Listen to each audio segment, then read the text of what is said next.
आज हम जानेंगे कि मध्य प्रदेश शिक्षा विभाग और अन्य विभाग के कर्मचारी IFMIS पोर्टल पर अपनी समग्र आईडी और आधार eKYC अपने मोबाइल से घर बैठे बिना परेशानी के किस प्रकार करेंगे, और इस वीडियो के माध्यम से आप यह भी जानेंगे कि इसमें हमें क्या क्या परेशानी आती है और किस प्रकार उनका समाधान किया जाएगा। और यह काम करने के लिए आपको कहीं भी किसी भी ऑनलाइन शॉप पर जाने की आवश्यकता नहीं होगी, और यह करना आपके लिए बहुत ही सरल तरीके से आप अपने घर बैठे आधार और समग्र eKYC आसानी से कर पाएंगे। तो चलिए जानते हैं, शुरू करते हैं किस प्रकार हमें यह KYC करनी है।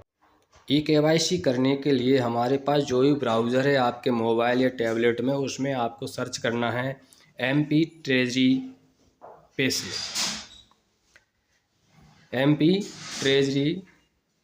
पे स्लिप लिखकर जब हम सर्च करेंगे तो हमारे सामने सबसे ऊपर MP ट्रेजरी IFMS लिखेगा। इस पे हमें क्लिक कर देना है, और क्लिक करने के बाद आप अपने अन्य पेज पर पहुंच जाएंगे। जानेंगे कि ये वीडियो आपके लिए बिल्कुल सबसे अलग होगा। यहाँ पे आप एकीकृत वित्तीय प्रबंधन सूचना प्रणाली, जो कि मध्य प्रदेश शासन वित्त विभाग की तरफ से समस्त कर्मचारियों के लिए eKYC समग्र eKYC करने के लिए इस पर ऑप्शन दिया गया है, और ये इस वीडियो के माध्यम से आपको विस्तार से बताया जाएगा किस प्रकार प्रत्येक कर्मचारी अपनी eKYC समग्र eKYC IFMS के साथ किस प्रकार घर बैठे स्वयं बिना असुविधा के कर सकता है। तो इसे करने के लिए आपके पास यहाँ पे आप देख रहे हैं यूज़र आईडी और पासवर्ड होना आवश्यक है। यूज़र आईडी होती है आपकी जो ट्रेजरी कोड होता है, और पासवर्ड उसका आप जनरेट कर सकते हैं।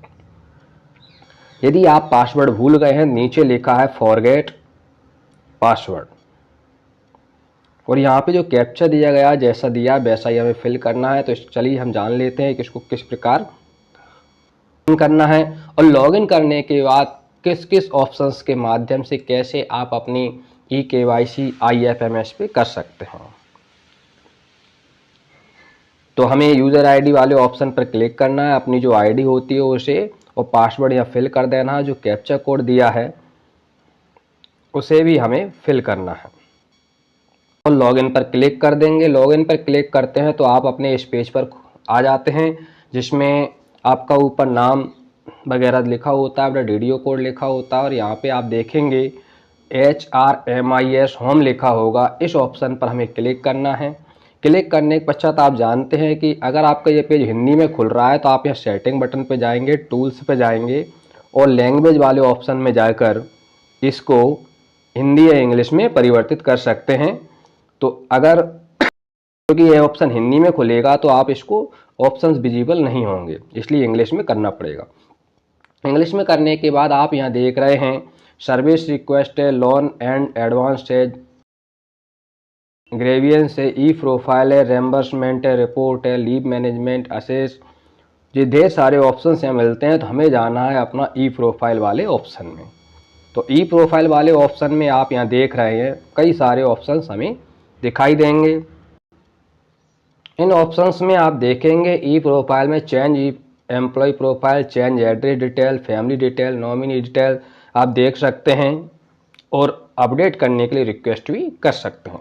सबसे नीचे लिखा है इसमें समग्र आईडी लिंकिंग। इस ऑप्शन के माध्यम से हम अपनी समग्र आईडी को IFMS के साथ लिंक करेंगे और जानेंगे कैसे होती है। तो आप पूरा वीडियो अंत तक देखिए। तो हमें इस पर क्लिक कर देना लिंक वाले पर, और लिंक पर क्लिक करने के बाद आपकी डिटेल ऊपर हमें प्रदर्शित हो जाती है।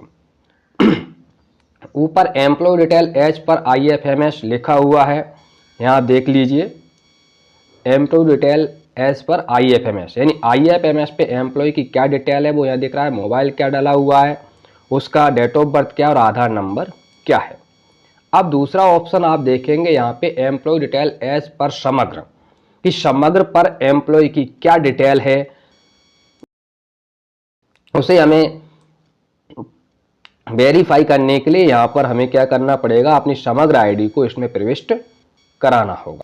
समग्र आईडी फिल करनी होगी। इसमें हमें अपनी समग्र आईडी डालना होगा और यहाँ पर वो फिल करने के पश्चात यहाँ वैलिडेट का बटन दिया होगा, उस पर हम क्लिक कर देंगे। कुछ समय लेगा। समय लेने के पश्चात अपने पास नंबर पर एक OTP हमें भेजी जाएगी वैलिडेट करने के लिए। OTP send successfully to your mobile number जो यहाँ दिखाया गया है, और ओके पे हम क्लिक कर देंगे। जो OTP हमें प्राप्त हुई है वह OTP हम यहाँ पर वेरीफाई OTP वाले ऑप्शन पर हम इसको वेरीफाई करेंगे। लेकिन इसके पहले आप चेक कर लें कि ऊपर एम्प्लॉय डिटेल और नीचे समग्र की डिटेल दोनों में डाटा सेम है क्या। नाम की डिटेल सेम होना चाहिए दोनों जगह, और date of birth, Aadhaar number, mobile number same होना चाहिए, तभी आप इस प्रक्रिया को पूर्ण कर पाएंगे। अगर यह डाटा सेम नहीं है तो आप अपनी रिक्वेस्ट समग्र के माध्यम से भी अपडेट, अगर समग्र में गलती है समग्र की KYC कराइए। अगर ऊपर आपकी एम्प्लॉय डिटेल में गलती है तो आपको अपनी विकासखंड कार्यालय से इसमें ये डिटेल आपको अपडेट करानी होगी। तो अभी हम वैलिडेट वाले ऑप्शन पर OTP के माध्यम से